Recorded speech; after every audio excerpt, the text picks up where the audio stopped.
Une fois, j'ai mis des cuillères au congèle pour qu'elles refroidissent. Et donc du coup, pour décongeler mes yeux, pour décongestionner mes yeux. Et en fait, comme j'avais encore des larmes qui coulaient, c'était la pire idée. Ne faites pas ça chez vous, ou alors faites en sorte de ne plus pleurer en mettant ces cuillères, sinon c'est dangereux. Voilà, c'était l'astuce pour les personnes qui pleurent régulièrement. Bonne nouvelle, cette chaîne ne sera pas renommée Elise Francis Chia Saras à toutes les vidéos. C'est juste que c'est une vidéo extrêmement spéciale, car je t'annonce que je m'en vais de chez Mademoiselle. Dans mon introduction, j'avais écrit « Ah, mais pleure pas ma biche, je vais t'expliquer, je vais répondre à toutes tes questions. » Je peux rester comme ça. Ah ouais, t'es bien, ouais. Écoutez, que voulez-vous? Je suis une personne extrêmement sensible, vous l'aurez compris. C'est la nostalgie qui parle, donc voilà, je pleure. Mais en vrai, je suis contente de partir, c'est cool. Je vais t'expliquer tout en détail, mais avant ça, eh bien, est-ce qu'on a déjà lancé le générique? Non. Non? Eh bien, dans ce cas, générique. Propulsé par mademoiselle.com. Ça swing. Malgré les larmes. Voilà. Je me suis dit que tu avais peut-être des questions et que j'allais en profiter de cette vidéo, qui n'est pas la dernière, rassure-toi, mais j'y reviendrai. Pour répondre à tes éventuelles questions, donc je vais faire une espèce de FAQ imaginaire. Probablement que je vais continuer à pleurer, peut-être qu'entre temps ça va sécher, je vais penser que ça ira mieux, et après je vais être hyper perturbée, je vais faire putain mais je pleure encore, incroyable. Ça va être une vidéo mouillée, mais ça va être une vidéo très très positive, et j'ai plein de choses à te raconter, donc je suis contente de la faire, malgré la déshydratation en cours. Voilà. Je parle énormément quand je pleure, il faut le savoir, je comble les larmes par les mots. Je comble les larmes par les mots. C'est beau quand même, hein. Je vais mettre un petit col roulé noir et un verre de vin rouge. Je comble les larmes par les mots. Pourquoi tu t'en vas? Parce que tu t'en fous. Non, je ne m'en fous pas. Je pars tout simplement parce que, à la suite d'une des nombreuses discussions que nous avons avec Fabrice, eh bien, je me suis rendu compte que j'étais arrivée un petit peu au bout de ce que je pouvais apporter à la boîte, tu vois, et qu'il était grand temps que je prenne mon envol. J'ai tout simplement envie de changement. Est-ce que tu vas continuer ta chaîne YouTube quand même? Parce que... Oui, pas de panique, je garde ma chaîne YouTube, tu vois, je suis un peu comme... tu connais l'émission sur MTV, Pimp My Ride, qui est une vieille émission. Tu vois, Exhibit, il prend la caisse d'un mec, après il lui pimpe, il lui rajoute plein de télé dedans, et des basses et tout machin, et après, quand il leur rend les clés de la caisse, il le tire comme ça par le col ou par l'épaule, il lui donne ses clés comme ça, genre voilà, tu as été pimpé, et puis il lui rend ses clés. Ben, en fait, moi, je reçois les clés comme ça de ma chaîne YouTube, avec Fabrice qui me tire le col, et qui me donne, tiens, voilà tes clés, tu as été pimpé par Mademoiselle. Je pars avec ma chaîne, ne t'inquiète pas. Ce serait dommage, j'aurais vraiment l'impression de foutre l'intégralité du stade Luigi Ferrari dehors, tu vois. Et j'ai dû chercher un stade qui a à peu près la capacité de plus de 36 000 personnes pour faire la comparaison. Ça va être un vrai défi pour moi de continuer cette chaîne parce que tu vois ici, enfin tu ne vois pas mais je te le dis, on a du très très bon matos, on a un excellent appareil photo, on a 3 points de lumière, on en a aussi un derrière. Je ne sais pas monter puisque en fait c'est Dorothée qui est derrière cette caméra, qui filme et qui monte. Du coup bah, je vais devoir trouver du matériel, je vais devoir apprendre à monter, trouver un nouveau fond. J'ai peut-être me chercher de l'eau là, c'est chaud. En fait, je pense que les vidéos vont être plus roots parce que tu vois, j'ai quand même démarré une chaîne YouTube avec une qualité de vidéo qui est déjà à un certain niveau, alors que normalement c'est censé être à crescendo, tu vois. Donc là, on va faire un... On va revenir sur du fait maison comme je peux. Je vais garder le créneau du lundi à 18 h parce que c'est un rendez-vous qu'on a pris finalement, toi et moi. Peut-être que je vais dans ton agenda tous les lundis. Mais je te cache pas que je vais pas, je pense, réussir à tout de suite revenir dans le rythme de une vidéo par semaine, tous les mois, toute l'année, j'allais dire oui, une vidéo par semaine. Donc en résumé, j'ai toujours ma chaîne, je serai toujours là, ce sera encore le lundi à 18 h, mais ce sera pas aussi régulier et ce sera peut-être pas tout de suite là maintenant. Dès la semaine prochaine. Ah oui, d'ailleurs je vais aussi devoir trouver un nouveau générique en fait. Hein. Ouais, je vais chercher de l'eau. Du coup, tu vas faire quoi de tes journées?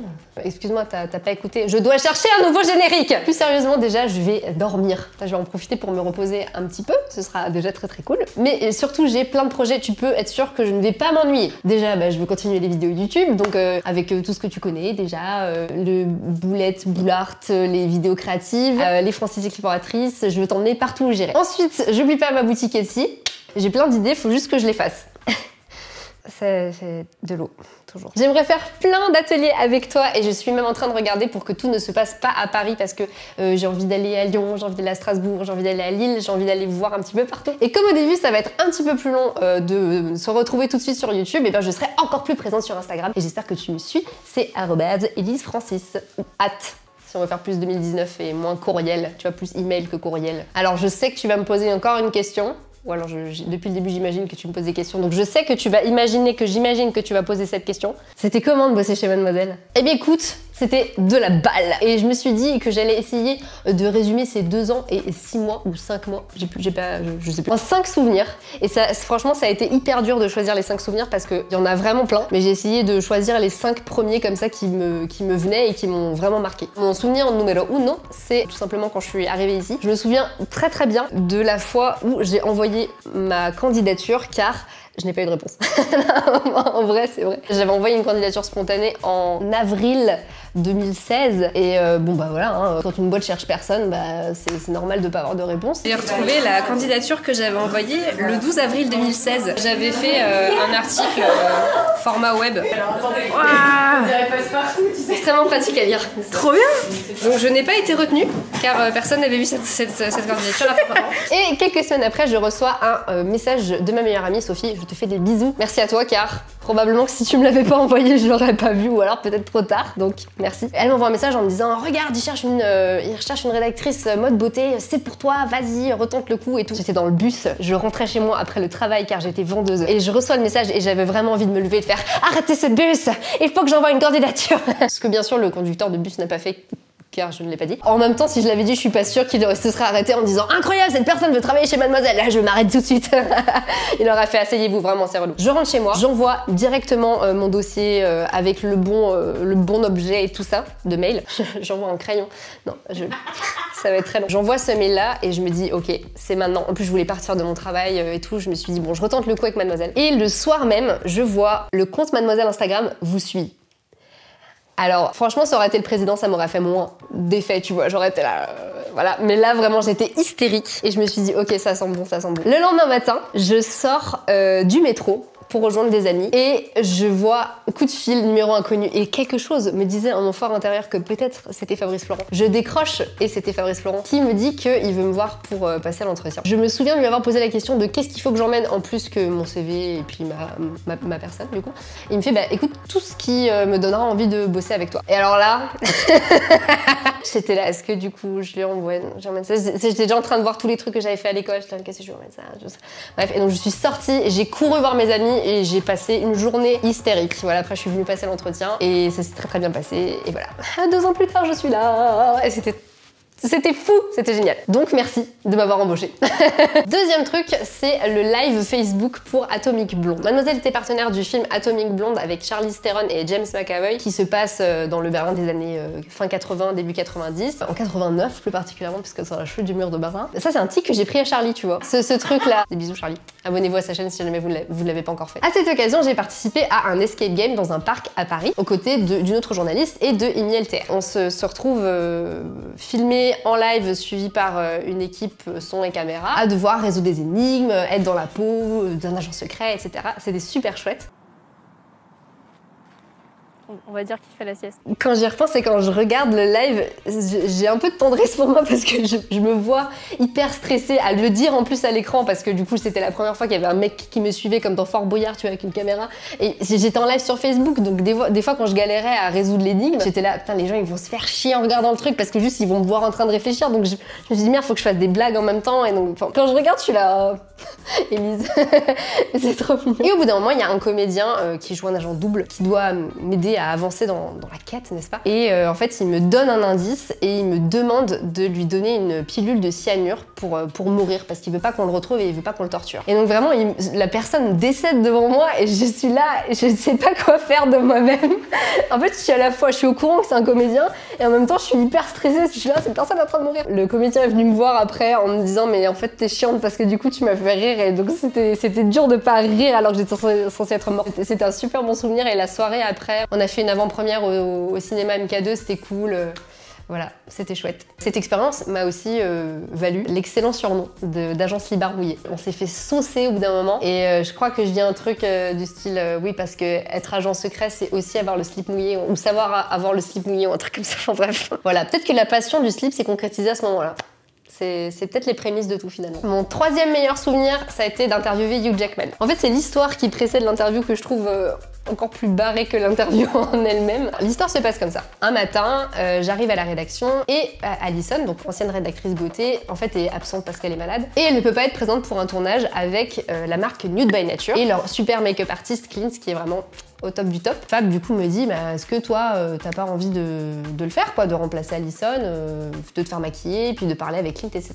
Puis je lui dis putain non franchement parler anglais face à une caméra ça me stresse quoi, le mec il est australien, non je le sens pas quoi. Mais je me dis mais c'est trop cool, je vais proposer à Kalindi parce que bah elle adore aussi se faire maquiller et puis elle est hyper à l'aise en anglais donc je vais aller la voir. Je me fous des petites tartes comme ça à l'arrière de la tête mentalement parce qu'en fait en vrai je suis assez à l'aise aussi en anglais. C'est juste que voilà, sur le coup c'est trop stressant. Je vais voir Kalindi et je lui dis est-ce que ça te dirait du coup de faire la vidéo avec Clint, etc. Puis elle me dit bah écoute, y a pas de problème, ça m'intéresse. En revanche si je le fais, je te propose, si ça t'intéresse, d'aller voir le film The Greatest Showman et après faudrait que t'interviewes Hugh Jackman.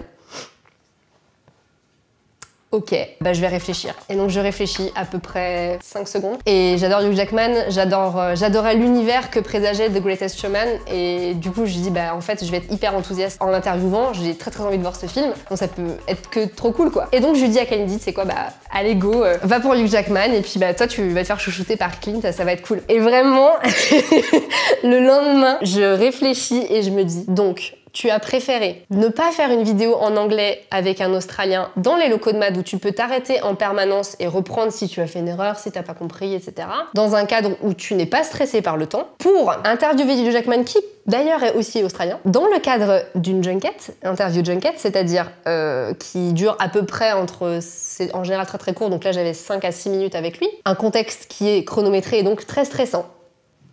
Où est la logique ? Je ne sais pas. En fait, c'est comme si je m'auto-trollais, que je me suis dit, mais pourquoi j'ai fait ça?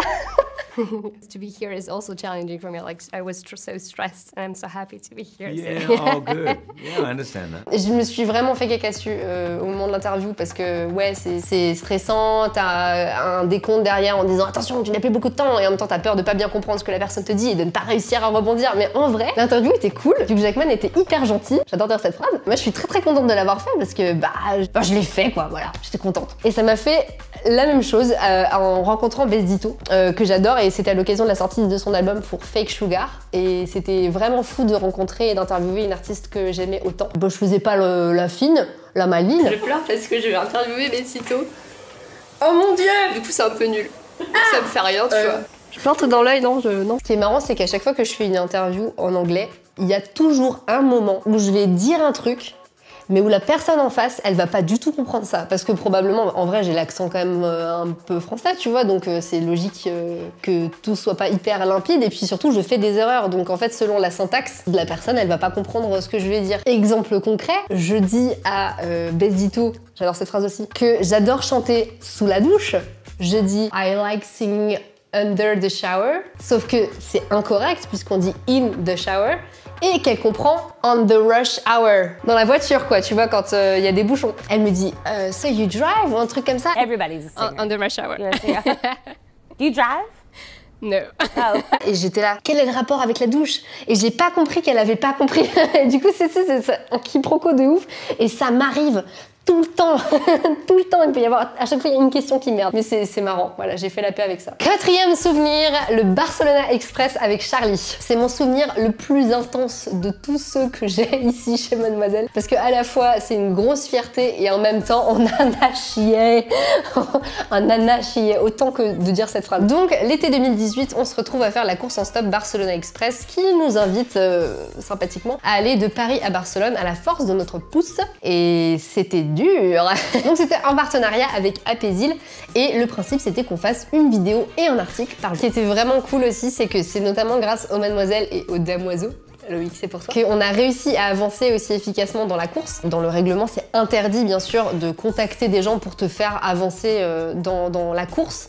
Le but c'est que ce soit du stop, du vrai stop, quoi, de gens que tu ne connais pas et qui s'arrêtent pour te prendre en stop. Donc en fait, nous on a prévenu l'organisation de base qu'on n'était pas là pour gagner, mais qu'on était là pour mobiliser le lectorat, vous rencontrer et puis partager un bout de cette aventure ensemble. Et c'est précisément ce que vous avez fait. Donc merci beaucoup pour ça. C'est aussi grâce à vous qu'on a pu aller jusqu'à Barcelone. Je pense que j'ai eu envie d'abandonner à peu près toutes les heures le premier jour. Vraiment. Surtout quand on s'est retrouvé bloqué sur l'autoroute. Ce qui est vraiment la pire idée du monde. Extrêmement illégal, extrêmement dangereux. Mais on va trouver. On trouve toujours. Et à partir du deuxième jour, je voulais aller jusqu'au bout. J'avais la niaque. Ce qui était vraiment fou dans cette course, c'était de se dire que tu partageais l'espace de quelques minutes ou quelques heures le quotidien d'une personne que tu connais pas du tout, et puis après qui te laisse voilà, au bord de la route et qui reprend sa vie, qui des fois te laisse en plein milieu d'un virage ou qui des fois te laisse aussi à la mer de la vallée pour aucune raison, mais qui pense quand même que c'est une très bonne idée. Mais c'était cool de partager ce moment-là qui n'allait jamais se reproduire avec quelqu'un. Je trouve ça beau quelque part. Je suis fière de notre rythme parce que il fallait à la fois qu'on filme la course, ensuite que Charlie monte la vidéo en général sur les aires d'autoroute pendant que moi j'essayais de trouver la prochaine personne qui allait nous prendre en stop. Et après on tournait parce qu'au bout d'un moment j'en avais marre de me prendre des râteaux, donc du coup c'était à elle d'y aller, sauf que moi j'arrivais pas à monter la vidéo parce que j'ai toujours pas monté de vidéo, putain. Mais je vais apprendre. Et ensuite si Charlie avait pas terminé de monter la vidéo, elle le faisait le soir dans la tente pendant que tout le monde allait boire des coups et allait danser. Et moi j'écrivais l'article quand on était en voiture sur le trajet. Donc franchement, je trouve qu'on a grave géré. Direction Barcelone. Regardez-la brandir avec assurance. Ce panneau confectionné avec soin et amour. C'est marrant parce qu'en France, les gens ils te font quand même des petits. Où ils rigolent et tout, là en Espagne ils sont juste... Et ce qui était encore plus cool, c'était de savoir qu'on avait toute l'équipe de maths derrière nous qui nous soutenait, et vous aussi. On a reçu plein de messages de soutien. Si on avait quoi que ce soit comme problème, je savais que je pouvais appeler Louise, Mathilde, tu connais des gens qui sont à Avignon, Fabrice, on est coincé sur l'autoroute. Enfin, c'était vraiment cool. En fait, on était tout seuls, mais en même temps, on était extrêmement entourés. Et si tu as loupé cette saga de l'été, tu peux revoir l'intégralité des vidéos sur YouTube, sur la chaîne de Mademoiselle. Et mon 5e souvenir, c'est YouTube. Alors honnêtement, je sais plus du tout ce que c'était ma première vidéo YouTube. Je te sens là, Dorothée, tu vas faire comme Arthur dans Les Enfants de la télé et tu vas chercher les vieilles casseroles là. Tu puisses les ôter ou les rajouter à ta guise. Un autre exemple ici, avec une doudoune sans manches. Sportswear, le vinyle, le sportswear, bonjour, enchanté, voilà. En vrai, je crois que la première vidéo que j'ai fait sur YouTube, c'était une vidéo pour mon bac d'art plastique, mais qui est non répertoriée et que tu ne pourras pas trouver, donc n'essaye pas. Mais vraiment, je sais même, en vrai, je crois qu'elle y est même plus. Hein. Mais je crois que c'était ça ma première vidéo YouTube, où j'ai les cheveux en arrière avec de l'huile et je me dessine une fausse moustache parce que je fais un faux peintre italien. Bref. J'ai eu 18 au bac, ok. En art plastique. En revanche, ce que je sais, c'est que faire partie du YouTube Squad, c'était fou. C'était un peu comme d'être dans Totally Spies, sauf que Jerry, du coup, c'était Dorothée, et qu'on était beaucoup plus, avec plein d'autres couleurs, et que du coup, on avait encore plus de gadgets. Par contre, on n'avait pas de com poudrier. N'hésitez pas à débloquer des fonds. Franchement, j'aurais jamais pensé être sur YouTube. Je me disais, oh, ça sert à quoi? De toute façon, il y a trop de gens dessus, c'était nul comme conseil que je m'étais auto-octroyé, ça ne servait à rien. Donc je pensais pas être sur YouTube, et 2, je pensais pas être aussi bien entourée sur YouTube, parce que franchement, les meufs du YouTube Squad et toute la team vidéo, elle est comme ça. Et en avril 2018, eh bien jamais j'aurais pensé lancer ma propre chaîne YouTube. Et oui, avril 2018, ça fait même pas un an. C'est fou ça, hein. J'aurais jamais pensé à réunir l'intégralité du stade Luigi Ferrari, hein. Vraiment, toujours 36 000 personnes, quoi. Je réutilise les recherches, c'est rentable. Ouais, tu vois, ça c'est un souvenir merveilleux entre toi, moi, Dorothée, Tony le trépied, le canapé aussi, des fois. Je vais pas donner de nom. Pourquoi on n'a pas donné de nom au canapé? Tu peux le baptiser si tu veux. Je sais pas pourquoi j'ai envie de l'appeler Franck. Franck le canapé. Putain, je suis violente. Du coup, moi j'en profite pour te dire un merci. Et c'est ici que je recommence à pleurer. Dorothée pour tout. Déjà, je vais être hyper perturbée. Je vais faire, putain, mais je pleure encore, incroyable. C'était bien parti, c'était sec. Non, je vous ai dit que j'allais être surprise par le retour des larmes. Je vais le lire. Oui, donc globalement, j'écris que chaque tournage de vidéo avec toi, c'est un des meilleurs souvenirs. Voilà, un énorme bisou à Léa Castor qui s'occupe des images sur YouTube, des miniatures, à l'article des vidéos, et à Sophie qui a rendu ma chaîne toute belle. Voilà. C'est trop marrant parce que je continue à éponger mes yeux comme ça alors que je n'ai plus le maquillage. Vraiment, ça fait déjà depuis un quart d'heure que le maquillage est parti. Il est loin. Alors en vrai, ça fait que 5 meilleurs souvenirs, mais en vrai, j'en ai des tas d'autres. J'aurais pu notamment citer les gros stuff Mademoiselle. D'ailleurs, j'espère que tu viens à celle du 22 mars parce que moi, j'y serai. Et à vous entendre chanter, hurler sur du Céline Dion, du Mano et Michel Sardou, même si j'ai un peu du mal avec Michel Sardou, vous avez réussi à rendre le truc plus agréable. Rien qu'en ça, déjà, c'est un souvenir incroyable. J'aurais aussi pu citer la dégustation du repas de Jean Humbert à Disneyland avec toi, Dorothée et Lucie, parce que vraiment, c'était...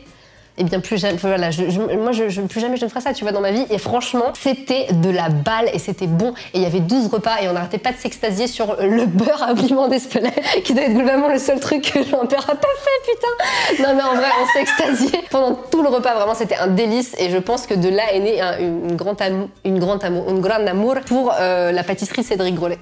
notamment. J'aurais pu citer aussi la participation du YouTube Squad au Frames Festival à Avignon et toutes les rencontres qu'on a pu faire à la fois avec les gens du YouTube Game et aussi avec vous, puisque vous regardez nos vidéos et que vous étiez là et que j'avais fait un super atelier et c'était trop cool. Et j'aurais aussi pu ajouter, écoutez, la raclette au bureau en hiver. J'aurais pu dire mon ensemble de lingerie fait avec Bibi. J'espère que tu as regardé ma dernière vidéo, car elle n'est pas sortie un lundi et que du coup je me dis que peut-être tu l'as loupé, donc rattrape-la. Je peux aussi parler de tous les brainstorms pour la box Mademoiselle, pour les articles, pour les projets, pour les gros stuff.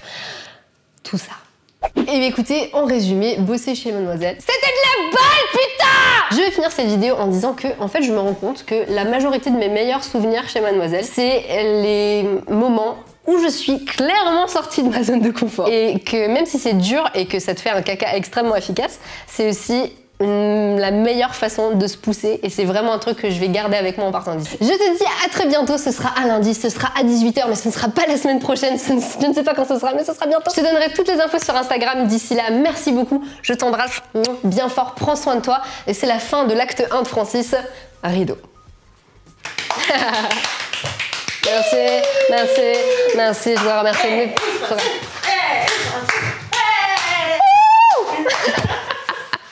Tellement wild, on jette du sopalin ici, mon gars.